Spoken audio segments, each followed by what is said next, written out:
August the 1st through the 7th, that's this week, it is World Breastfeeding Week. And if you're a mother who is breastfeeding, or if you have questions about breastfeeding, there are some local resources all ready to help you. So here to tell us more is Mari Cockrell. Welcome today, Mari. Good to see you again. Yes, thank nice you. to be talking about a topic that is universal to women around the world. And, yes. You know, and it's a positive thing. It is, right? Well, it depends on where you are. It That's seems true. like the minute you leave the hospital, that's when all the negative things happen. Yes, there goes the safety net, and now we're on our own. New moms out there, you know, so breastfeeding is, of course, we all came equipped and built for that, but breastfeeding is something that's seen trends, ebbs and flows in the trend. You've seen bottle feeding be more prevalent, and then women going back to the natural way of feeding. And right now, I really think that more and more women are seeing and are at least trying to be more natural and use breastfeeding as an option for feeding their babies. And I think so much too, the emphasis is on finding what works for you. You know, there's a lot of times too, you know, there's plenty of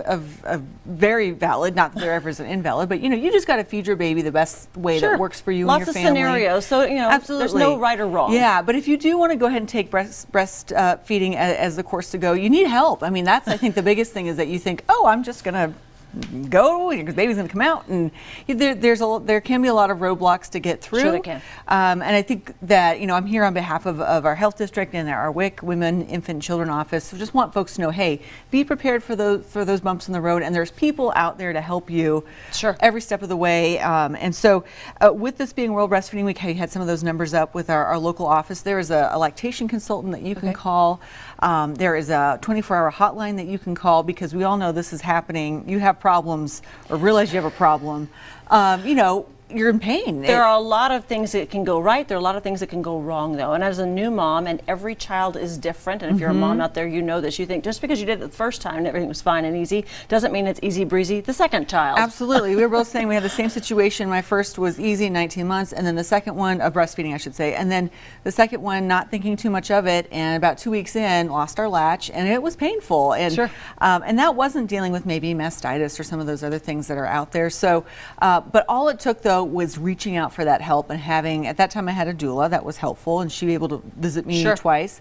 But here this last time, I just had my third kiddo last October, and so we're breastfeeding now. But again, a couple weeks in, I was like, man, this is too painful. Every child is different. Things go differently. Your schedules are different. Your rest is different. Your body intake and the care you have for your body is different. So lots of things can happen just because you, or maybe you're a brand new mom, first time around. You go, I have no idea. Yeah. And neither does baby. And most of the time, your mom does not remember. No. Which I can say will happen to everyone. Mom brain is a real thing. It is for real. So, and also an upside too. Now that pretty much I think if you're giving birth in Abilene, it's at Hendrick. It sure is. But they have come a long way. And I'm just speaking, you know, from my experience, that they have some lactation consultants there that are awesome. People that can actually work with you and the baby. They can give you ideas. They can and individualize it for each person's specific needs. Yes. So really, the message here: don't wait to reach out.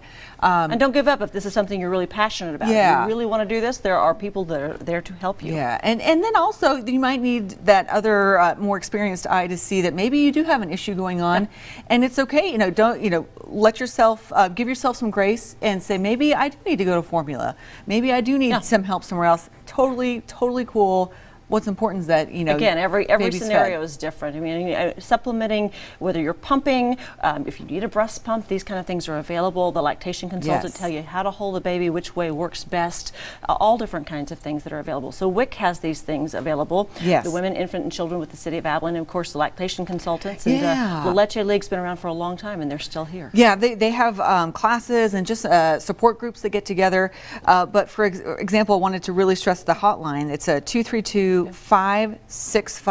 That's with a 325 area code, and so that's a 24-hour hotline. Because again, don't give up. Yeah, you know, you probably may not even know what time of day it is at this point. But as soon as you start to think I might have some trouble, reach out immediately and get the help as soon as possible. You don't have to be a superhero. All right. But all the options and resources available. Thank you so much, Mari. Congratulations to all the moms out there, and good luck. But if you would like more information, you can call, again, that WIC clinic. It is at 692-1680, or again, the 24-hour hotline, 232-5651.